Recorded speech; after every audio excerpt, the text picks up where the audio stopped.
o una posición tomada a la carrera antes de finalizar el proceso electoral. Desde la alcaldía presenté una campaña suprapartidista que podíamos nosotros diseñar todo un programa como efectivamente lo hemos venido desarrollando. Y por eso, hoy con satisfacción, a medida que recorremos el país, vemos cómo poco a poco los amigos del Partido Liberal vienen acompañándonos en esta gesta.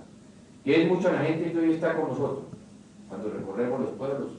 Ese hombre, ese ciudadano común y corriente, conservador de familias, de recuperación de los valores en Colombia, con la infraestructura, que no podemos seguir hablando de apertura económica, decía ayer, y tiene que ver con también en las cuales podamos estrechar no solamente los lazos de amistad, esa vecindad. Y yo creo que es importante que desde el Congreso, Aníbal, aquí el libre examen, de tomar libremente su decisión de respaldar un hombre a la presidencia de Colombia, lo quisieron destituir de la presidencia del Consejo de Bucaramanga. Y que así, las elecciones del 29 de mayo, agradecerles a toda la mesa directiva, agradecerle a todos ustedes que hoy nos están acompañando en esta mañana, su esfuerzo, su trabajo, y yo aspiro...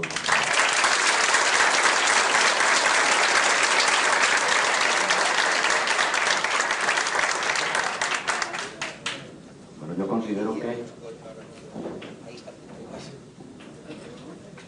después de las palabras del doctor Andrés, pues, el himno del norte. Gritemos Santander, gritemos Santander.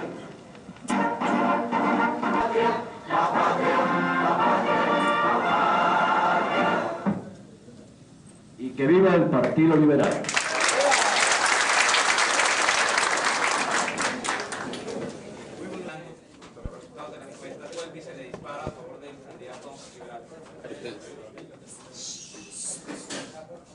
Usted sabe que si es de Caracol no es raro, yo creo que Caracol ya no habían ganado las elecciones.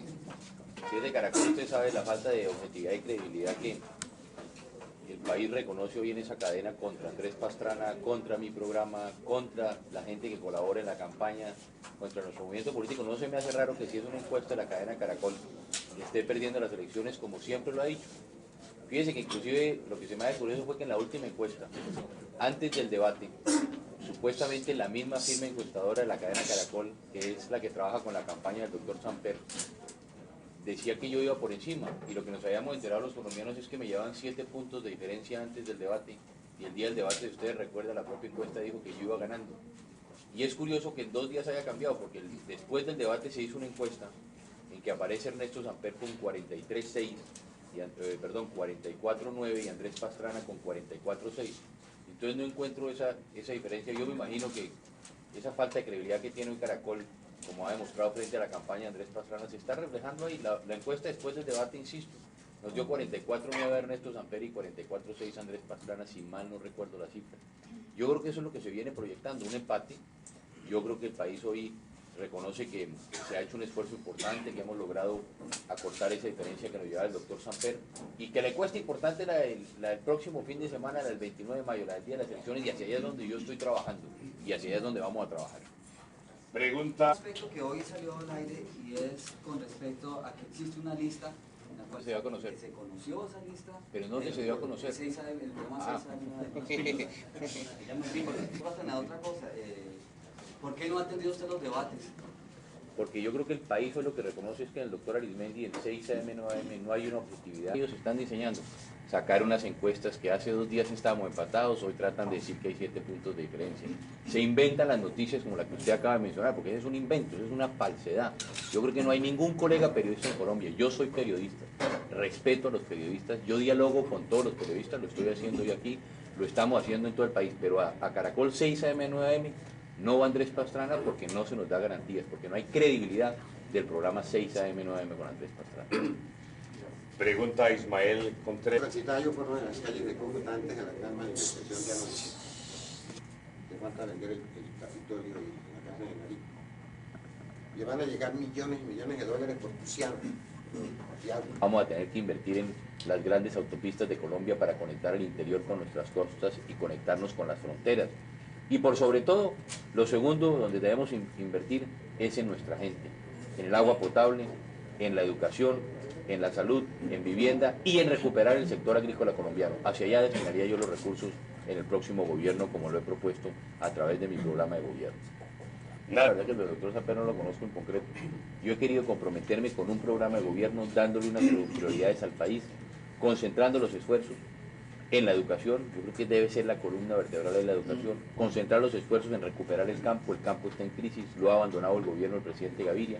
Tenemos que construir infraestructura para que el modelo que hemos implantado en el país funcione y por sobre todo, como digo yo, llegó el momento de la gente, hay que invertir en nuestra gente para que podamos hacer el cambio que estamos deseando y mejorar las condiciones de vida de los colombianos. Mario Ramírez. Polémicas entre los medios de comunicación. Anoche conoció una carta que mandó Yamir Amat y las Marías se sintió presionado. ¿Y qué opina de esta situación? La verdad yo creo que el país se ha dado cuenta de eso, las propias encuestas han dado unos resultados. La verdad yo creo que lo que sucedió con el debate, que fue un debate muy desordenado, no existió un moderador, no se respetaban las reglas del juego, en eso también yo quiero ser claro. Por ejemplo, en todos los debates en el mundo, cuando los candidatos están hablando no se les interrumpe, uno tiene un tiempo determinado y quien debe interrumpir no es el periodista, sino quien debe interrumpir a los candidatos es el otro candidato, o dar la respuesta es el otro candidato y no el periodista. Yo lo que creo es que hubo falta de moderadores, la verdad que y en las respuestas de los dos candidatos, cuando se tenía tiempo de contrapreguntar, pues si no existe tiempo límite, cualquiera de los dos candidatos se puede quedar con la palabra. Yo creo que ayer en el debate del tiempo se fijaron unas nuevas reglas y quedó claro que se puede hacer un debate con unas reglas claras. Y yo creo que eso fue lo que sucedió en televisión, que no se respetaron las reglas que se fijaron y no existió un moderador para evitar que se presentaran esas situaciones que vivimos, no solamente quienes estábamos en el debate, sino los colombianos que estaban viendo el debate. ¿El doctor hubo samperismo marcado ahí? Bueno, eso sí yo creo que le toca definirlo al pueblo colombiano, a los televidentes. Yo vuelvo, insisto, creo que hay unas reglas en que no se respetaron, pero ya le corresponde definirlo al pueblo colombiano si hubo o no hubo. Yo creo que los propios columnistas han dicho que hubo samperismo, que hubo parcialización hacia un lado, pero yo creo que ya es los televidentes que tienen que definirlo. Oscar William de RC. Para vivienda, para el campo, ¿cómo era posible? Yo creo que todo es decisión política y por eso es priorizar el gasto. Si el gasto lo prioriza uno en que los colombianos puedan tener educación. En este momento, por ejemplo, le voy a dar una cifra, el Ministerio de Educación tiene un presupuesto de 982.000 millones de pesos. Pero hoy son unos profesionales que generaron, o pueden ser profesionales y generaron nuevos fondos. No coincido en que el monopolio del Estado pase al monopolio de los particulares. Yo creo que lo que el país está buscando es eficiencia de sus empresas. Y yo creo que buena parte de esa eficiencia es modernizando también el Estado, acabando con la corrupción. ¿Por qué estamos pagando, por ejemplo, muchos de los colombianos altas tarifas de servicios públicos? Porque hay corrupción en nuestras empresas y hay ineficiencia. Y yo creo que los colombianos no estamos dispuestos a seguir pagando esa ineficiencia y esa corrupción. Yo creo que las empresas pueden ser eficientes. Fíjese el caso de las empresas públicas de Medellín. Las empresas públicas de Medellín están generando cerca de 300.000 millones de utilidades al año. Entonces, por lo tanto, puede haber eficiencia en el Estado. Yo creo que los colombianos lo que queremos es eficiencia. En el caso de las empresas del Estado, si hay necesidad de modernizarlas, hay que modernizarlas. Y yo creo que esto es muy importante, pero yo no coincido en que hay que privatizar por privatizar, sino tener en cuenta cuáles son aquellas empresas ineficientes, corruptas, que si necesitamos hacer y buscar mecanismos que lleven a la privatización, lo vamos a hacer, pero vamos a invitar también a los trabajadores a que participen. Y por eso yo he venido insistiendo en la importancia de desarrollar el artículo 60 de la Constitución Política de Colombia, que permite que los trabajadores puedan adquirir acciones de aquellas empresas del Estado que salen a la venta, para que los trabajadores puedan también invertir en sus propias empresas. Yo creo que hay que insistir ante el Congreso de Colombia en el desarrollo legal de ese artículo, que nos va a permitir también la democratización de muchas empresas en el país.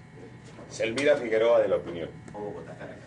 Yo creo que tenemos que buscar mecanismos que nos permitan, como hablábamos ahora con los amigos del Partido Liberal, una frontera viva. Necesitamos una legislación, está la ley de fronteras cursando en el Congreso. Yo creo que hay que comprometernos en sacar esa ley adelante. Tenemos que tener un mecanismo legal que nos permita que nuestras fronteras progresen y salgan adelante, que podamos fortalecer el intercambio comercial no solamente en la frontera, sino entre los dos países y con los países circunvecinos, como lo está haciendo Colombia. Y por último, yo creo, y lo he venido proponiendo, en que no debemos dejar que los problemas nos atropellen. Yo creo que es importante que los gobiernos de Colombia y Venezuela, antes de que se presenten las crisis en nuestros dos países, se sienten a hablar, a negociar, a mirar cómo vamos a resolver estos problemas que nos van a afectar o a ellos o a nosotros. Entonces yo creo que es importante que a través de este mecanismo de conformar unas comisiones de muy alto nivel podamos hacer un análisis antes de que los problemas, insisto, nos atropellen a los dos países. Aníbal Ortiz del periódico Vanguardia Regional. Evitar más la corrupción en Colombia es que empieza a devenir un parlamento. A ver, yo creo que frente al tema de la corrupción he sido yo muy claro. Yo propuse una ley contra la corrupción, un estatuto contra la corrupción que está en este momento cursando en el Congreso de Colombia. Yo creo que el Congreso de Colombia nos va a entregar antes de que finalice este periodo de sesiones, antes del 16 de junio, un estatuto contra la corrupción. A través de ese estatuto contra la corrupción, nosotros vamos a poder perseguir los corruptos en Colombia. En ese estatuto que yo planteé, ¿quiénes o a través de qué mecanismos estamos buscando combatir la corrupción? Yo creo que la corrupción tiene que ser un tema no solamente de la cabeza del gobierno del presidente de la República, sino también los medios de comunicación. La comunidad tiene que tener mecanismos, instrumentos para poder hacer las denuncias. Eso es lo que yo planteo en ese estatuto contra la corrupción. Y yo estoy seguro que si nosotros tenemos unas leyes, como digo yo, que muerdan, que nos permitan perseguir a los corruptos, como yo espero que antes de finalizar estas sesiones, insisto, nos la dé el Congreso, de seguro que con la decisión política en manos del presidente de la República, como la tengo yo, vamos a comenzar a acabar este flagelo que es verdaderamente quien está minando las estructuras democráticas de Colombia. Mary Stapper. Todavía no me ha terminado de salir, fíjense. A ver, no, eso sí ya lo dejo la decisión a las mujeres, ¿no es cierto? El doctor Samper, como yo insisto, fíjese que a veces dicen, no, es que el doctor Andrés hace una campaña agresiva. Quien inició la campaña agresiva fue el doctor Samper, empezando por el bigote como punto fundamental de su programa de gobierno. Yo ya le dejo a las mujeres que ellas decidan si es el bigote, el sexapil o no de Andrés Pastrana.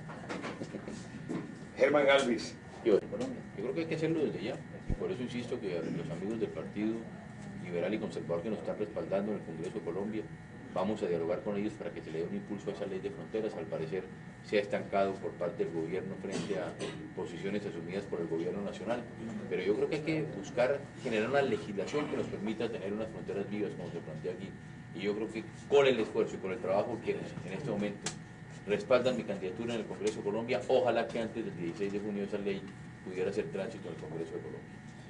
Carlos Forero, de La Voz del Norte. Mi programa de gobierno, yo en mi programa de gobierno hablo de Termotasajero 2 y me alegra que el doctor Samper coincida conmigo en ese planteamiento que hice yo a través de mi programa de gobierno. Yo creo que hay que buscar fortalecerlas, el departamento, y yo me comprometo con Termotasajero 2. ¿Usted también se compromete, doctor, con ayudar a construir el ferrocarril minero hacia el lago de Maracaibo? Eso hay que analizarlo. En esto sí yo no quiero adquirir compromisos por adquirirlos. En el programa hemos hablado de Termotasajero. Yo creo que todo lo que nos permita a nosotros proyectar nuestros departamentos, proyectar hacia la apertura, vamos a hacerlo y vamos a tenderle la mano.